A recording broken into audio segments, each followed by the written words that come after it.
किरण हमारे दरमियान में है। बेटी किरण से हम बात करेंगे और पूछेंगे कि खुदा ने इनकी ज़िंदगी में क्या काम किया और खुदा ने क्या इनकी ज़िंदगी में गवाही कायम की। आए बेटी किरण से बात करते हैं। जी किरण।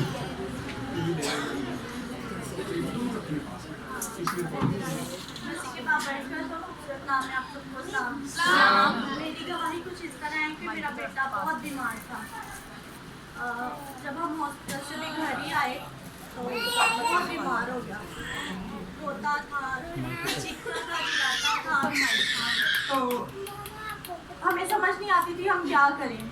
बहुत सी मेडिसिन जहाँ किसी ने कहा वहीं ले जाते थे कि कहीं ना कहीं किसी तरीका इसको आराम आ जाए, चुप हो जाए। लेकिन जब भी इसको कहीं लेके जाते थे डॉक्टर कहते थे इस बच्चे को कुछ भी नहीं है, हम इसको क्यों मेडिसिन दें, आप इसको घर ले जाए।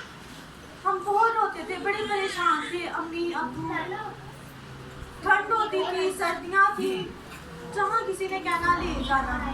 और दिन ब दिन वीक हो ही जा रहा था और रंग भी चेंज हो गया था।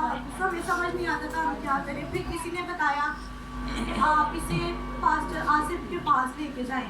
हम यहाँ पे लेके आए, पास्टर जी ने इसके लिए ड्राइंग की, हमें कहीं करवाते रहे। तो खुदा का शुक्र है कि अब वो ठीक है।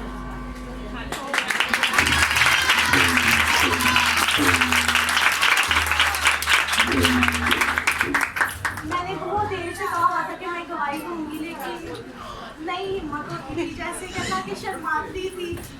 तो अब चर्च में बैठे बैठे ये अचानक ऐसे ही खुदा ने दिमाग में, दिल में डाल दिया कि तू गवाही दे। तो अभी भी वो थोड़ा बीमार है, कुछ ना कुछ आएगी नहीं उसे, हुआ रहता है कभी खांसी, गला खराब कुछ। तो मैंने कहा मैं गवाही दूंगी तो मेरा बेटा जरूर ठीक हो जाएगा। और ये गवाही किरण ने बड़ी देर बाद दी, मैं भूल चुका हूँ।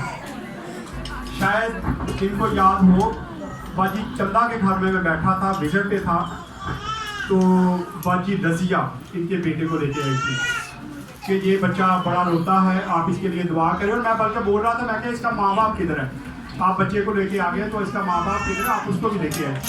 तो खुदा का शुक्र है, ये बच्चे आदि की बात करें जो सबसे शरारती कहते हैं, कभी किसी की टुटिया भेज देता है, कभी किसी को छेड़ता है। ये उस बच्चे की गवाही दी गई है और ये काफ़ी अर्सा के बाद इन्होंने ये आपकी गवाही दी। हालांकि गवाही के लिए मैं कहता हूँ कि गवाही जैसे ही खुदा आपकी ज़िंदगी में काम करता है, आपको गवाही मुसीबत देनी चाहिए। आए एक और गवाही